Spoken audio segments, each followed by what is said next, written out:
Assalamualaikum warahmatullahi wabarakatuh. Walhamdulillahi hamdan katsiran thayyiban mubarakan fih kama yuhibbu rabbuna wa yarda.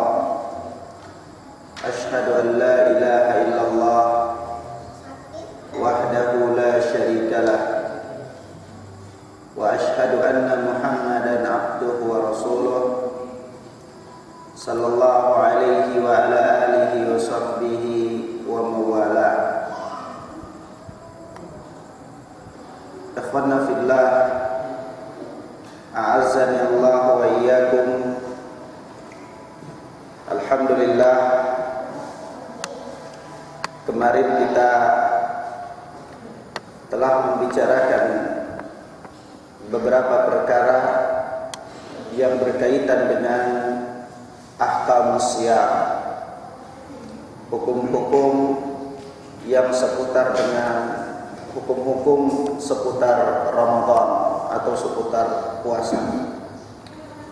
Maka pada pertemuan ini insyaallah kita akan membicarakan beberapa perkara dari perkara shaum Ramadan ini, puasa pada bulan Ramadan ini.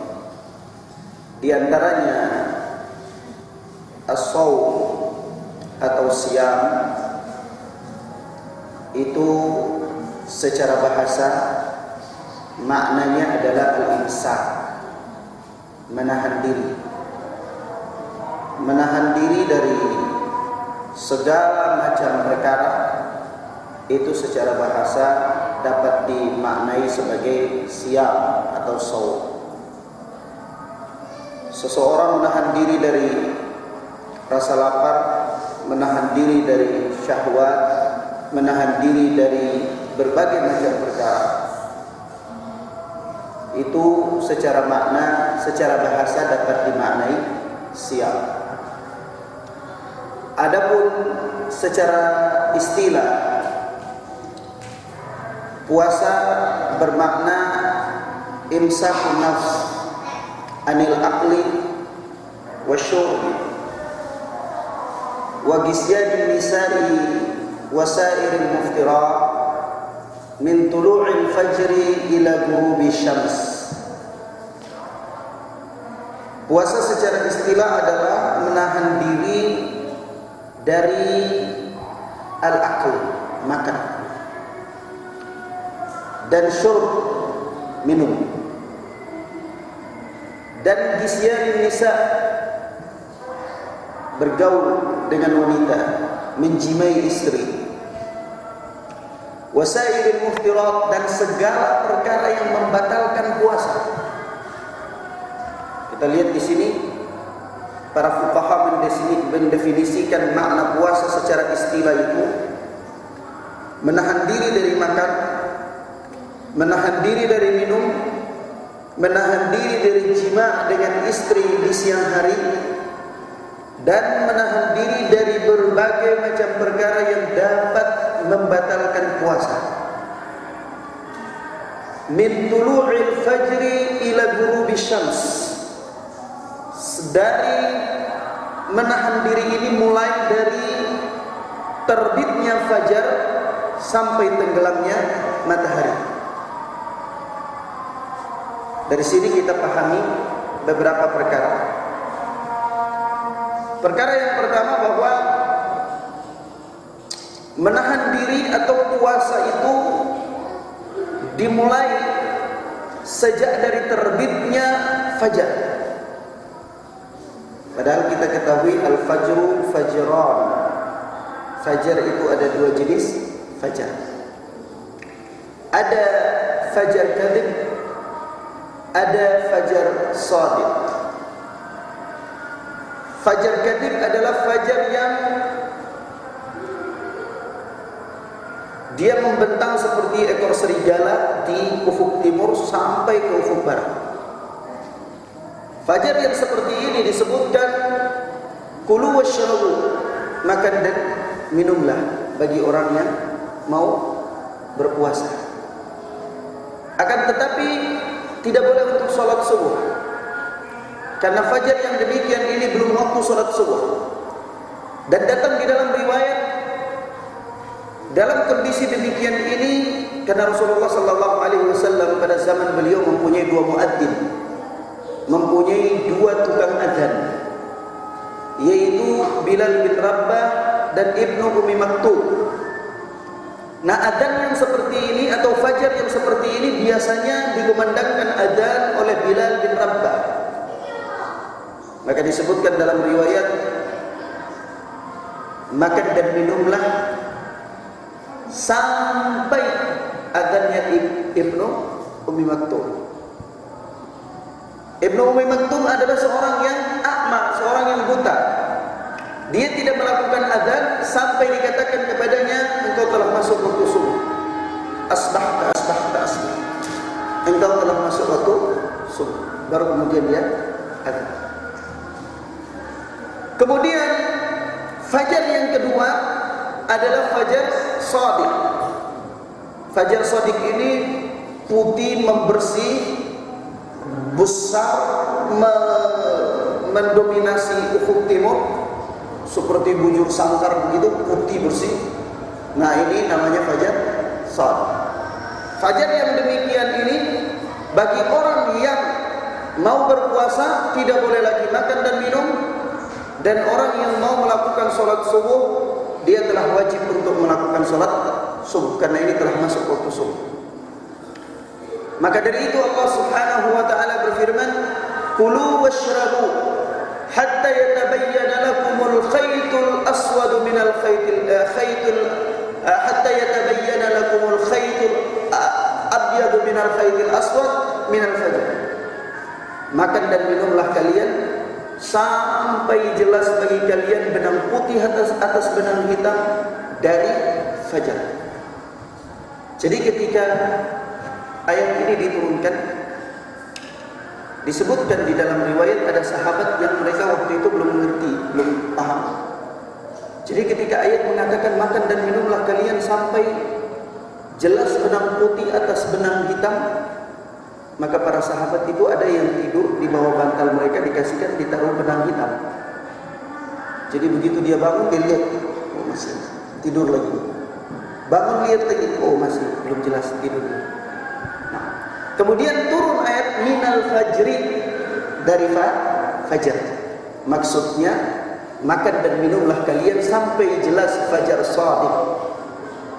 Nah, disinilah seseorang yang berpuasa mulai start menahan dirinya dari segala macam perkara yang membatalkan puasa. Ila ghurubi syams. Dan puasanya ini akan berakhir ketika terbenamnya matahari. Sebab itu ketika matahari telah terbenam, pada saat ini orang yang berpuasa sudah wajib untuk berbuka. Jadi orang yang berpuasa itu jangan menunggu datangnya adzan maghrib. Terkadang muadzin berlambat-lambat dalam adzan. Sudah masuk waktu sholat, sudah tenggelam ini matahari, dia tidak adzan. Tunggu beberapa menit, atau dia berpatokan dengan waktu imsakiyah, jadwal imsakiyah, sehingga dia mengulur waktu adzan. Ini tidak boleh. Bahkan Rasulullah sallallahu alaihi wasallam menyatakan, la yazalun nasu 'alal khair, manusia ini senantiasa berada di atas kebaikan, ma'ajjalul fitr, selama mereka bersegera untuk berbuka. Selama mereka bersegera untuk berbuka. Dan di antara segera untuk berbuka ini ketika matahari telah tenggelam. Maka dijelaskan oleh para fuqaha, apakah matahari tenggelam itu harus seluruhnya tenggelam, atau ketika sebahagian besarnya telah tenggelam dan masih ada sebahagian kecilnya di permukaan bumi, apakah dapat dikatakan matahari telah tenggelam? Maka dikatakan oleh para fuqaha, yang demikian ini dikatakan telah tenggelam. Kiasnya sebagaimana orang yang terjebur ke dalam lautan. Orang ini terjebur dalam lautan, dia tenggelam. kelihatan, iya. Kita katakan dia telah tenggelam. Apakah seluruh tubuhnya masuk ke dalam laut? Tidak, masih ada bagian tubuhnya ini nampak di permukaan laut. Tapi kita katakan dia tenggelam. Jadi demikian. Sebagaimana ada riwayat dari Muawiyah bahwa di zaman dulu Rasulullah SAW dan para sahabatnya itu menunggu-nunggu ketika itu waktu berbuka. Lalu matahari dihalangi oleh awan. Matahari dihalangi oleh awan. Para sahabat menyangka matahari telah ghurub, telah masuk. Mereka pun iftar, berbuka. Setelah berbuka, datang angin bertiup membawa ini awan pergi, muncul lagi matahari. Kaget para sahabat. Kaget. Apa yang terjadi? Rasulullah tidak memerintahkan mereka untuk menggantikan puasanya, tidak. Sah apa yang mereka lakukan. Dari sini kemudian ada beberapa hukum. Kalau kita membuka kitab-kitab fikih, ada berbagai macam permasalahan yang dilontarkan oleh para fuqaha. Misal seseorang tertidur, lalu dia bangun tanpa lihat jam, tanpa memperhatikan apa-apa, dia menyangka ini masih malam, dia makan sahur. Selesai makan sahur, ternyata dia keluar, sudah terang. Bagaimana keadaannya? Sah puasanya. Sah puasanya. Nah, kemudian di antara beberapa perkara ikhwan adalah perkara yang sering dilalaikan ketika kita mengatakan bahwasanya puasa itu menahan diri dari makan, minum, ini perkara yang jelas, wadih. Kemudian gisyanin nisa, menggauli istri di siang hari, ini wadih. Namun di sini ada pembahasan fiqhiyah. Apakah menggauli istri di siang hari secara mutlak pada bulan Ramadan dilarang? Atau ada kondisi-kondisi tertentu tidak dilarang? Maka para fuqaha membahasnya dan tidak mutlak dilarang. Tidak mutlak dilarang. Bagi dalam kondisi tertentu tidak dilarang, yaitu kondisi apa? Orang yang tidak berpuasa. Misalnya suami baru pulang dari safar, puasa apa tidak? Dia tidak puasa misalnya, dia orang yang mengambil rukhsah untuk tidak berpuasa dalam safar. Dia baru pulang dalam safar keadaan tidak puasa, istrinya barusan bersih dari haid, baru mandi haid. Boleh jima atau tidak? Boleh. Boleh. Boleh ketika seseorang sengaja berbuka puasa untuk berjima. Ini tidak boleh. Tapi kalau memang sekiranya istri itu dalam keadaan tidak berpuasa, baru bersih dari haid, dan suaminya baru pulang dari safar, mereka jima di siang hari Ramadan, wala kafarat lahum. Tidak ada kafarat bagi mereka. Hal ini boleh. Nah, kemudian perkara yang lainnya, misal gambaran yang sama, suami dan istri sama-sama bersafar, dan mereka sama-sama orang yang memilih pendapat atau orang yang mengambil rukhsah untuk berbuka dalam safar. Boleh bagi mereka untuk jima. Kemudian perkara yang berikutnya adalah sa'iril muftirat, berbagai macam perkara yang dapat membatalkan puasa. Maka perkara-perkara yang dapat membatalkan puasa ini ada yang merupakan ijma' para ulama, dan itu sedikit sekali, dan ada yang merupakan khilaf para ulama. Kalau yang merupakan ijma' para ulama ini tidak usah diotak-atik. Tidak usah diotak-atik karena ini sudah merupakan ijma' wajib untuk diterima. Dan ijma' itu sedikit sekali dalam masalah agama ini. Dalam masalah agama ini ijma' itu sedikit sekali. Meskipun kita katakan dasar hukum agama ini Al-Quran, Sunnah, kemudian ijma'. Tetapi ijma' itu sedikit sekali. Bahkan terkadang seorang ulama mengatakan ijma', namun ternyata di dalam madhab lain dibantah. Ada pendapat yang menyelisihi, berarti ini bukan ijma'.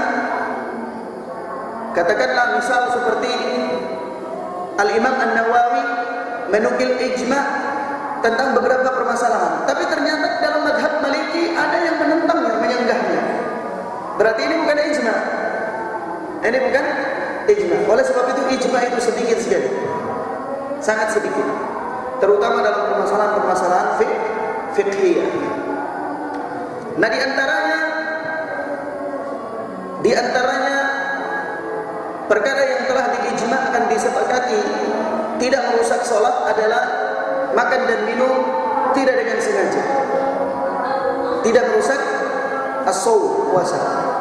Seorang lupa makan dan minum tidak dengan sengaja, maka ini apa? Tidak merusak puasa. Adapun permasalahan kontemporer yang dikiaskan kepada permasalahan yang lama adalah donor darah. Para fuqaha kemudian membahasnya, bagaimana hukum donor darah? Khilaf. Syekh Ibn Baz rahmatullah alaih mengatakan tidak membatalkan puasa. Hal ini sama dengan hukum berbekam. Sama dengan hukum berbekam bagi orang yang berpuasa. Ini tidak membatalkan puasa. Demikian pula al-qai', muntah. Apakah muntah itu membatalkan puasa? Maka muntah, apabila muntah itu bukan kesengajaan, maka ini tidak membatalkan puasa. Tetapi jika sekiranya muntah yang merupakan suatu kesengajaan, ini membatalkan puasa. Kemudian perkara yang berikutnya adalah perkara istimta', bermesra dengan istri di siang hari bulan Ramadan tanpa jima. Ini para ulama sepakat karena memang ada nasnya bahwa Rasulullah bermubasyarah dengan istri-istrinya, berjumpa dengan istri-istrinya dalam keadaan beliau berpuasa. Ada permasalahan. Bagaimana kalau seorang itu istimta sampai kemudian inzal, keluar sperma? Syekh Ibn Utsaimin mengatakan ini batal karena beliau berhujjah dengan yada'u syahwatahu. Orang yang berpuasa itu dia meninggalkan syahwat. Adapun para ulama yang lainnya seperti Al-Imam Asy-Syaukani, Al-Imam Ibn Hazm, Al-Imam Al-Bani rahimahullah, dan jumhur ahlul hadis, mereka mengatakan tidak membatalkan puasa. Karena permasalahan membatalkan puasa ini permasalahan tauqifiyah, permasalahan yang diatur dengan nas. Sekarang mana nasnya yang mengatakan hal ini membatalkan puasa? Oleh sebab itu, para ulama pun berbeda pendapat tentang hukum onani dalam bulan Ramadan. Sebahagian ahli fikih mengatakan ini puasanya batal. Karena itu tadi nasnya adalah yada'u sahwata, dia meninggalkan syahwat. Adapun jumhur ulama mengatakan tidak membatalkan puasa. Kenapa? Tidak ada nas sharih, tidak ada nas secara jelas yang langsung mengarah kepada permasalahan bahwa faktor ini membatalkan puasa. Nah, kemudian berikutnya ikhwan fiddin, azanillahu wa iyyakum, permasalahan sahur. Permasalahan sahur. Terkadang seorang muslim dia menganggap dirinya mampu untuk berpuasa walaupun tanpa makan sahur, sehingga dia tidak makan sahur. Dia berpuasa tidak pakai makan sahur. Bagaimana kondisi puasanya? Jika dia telah menetapkan niatnya sejak malam hari, maka sah puasanya. Hanya saja persoalannya orang ini luput dari mendapatkan keutamaan. Di antaranya Rasulullah sallallahu alaihi wasallam mengatakan, tasahharu fa innahu fis sahuri barakah. Makan sahurlah oleh kalian karena sesungguhnya pada makan sahur itu ada keberkahan. Kemudian juga Rasulullah mengatakan, selisilah Yahudi karena sesungguhnya mereka berpuasa tanpa sahur. atau kama jaa fil hadis. Di sini menunjukkan kepada kita makan sahur ini adalah perkara yang mempunyai beberapa keutamaan. Pertama, menyelisihi Yahud. Menyelisihi Yahud. Dan di antara inti dari syariat Islam ini adalah menyelisihi orang-orang kufar. Rasulullah mengatakan, "Man tashabbaha biqaumin fahuwa minhum." Barang siapa yang menyerupai suatu kaum, maka dia akan dibangkitkan dengan mereka. Kemudian juga Rasulullah mengatakan, "La tattabi'unna sanana man kana qablakum shibran bi shibrin wa dhira'an bi dhira'in hatta law salaku fi jahri dhabbin la salaktumuhu." Qulna al-yahud wan nasara ya Rasulullah. Qala faman? Atau kama jaa fil hadis. Hadis Abu Hurairah diriwayatkan oleh Imam Bukhari. Sungguh kalian akan mengikuti orang-orang terdahulu sebelum kalian, satu jengkal demi satu jengkal, satu hasta demi satu hasta, sampai mereka masuk ke dalam lubang biawak, kalian pun akan ikut masuk ke dalamnya. Kami kemudian berkata, apakah yang akan kami ikuti itu Yahudi dan Nasara? Beliau mengatakan, faman, siapa lagi kalau bukan mereka?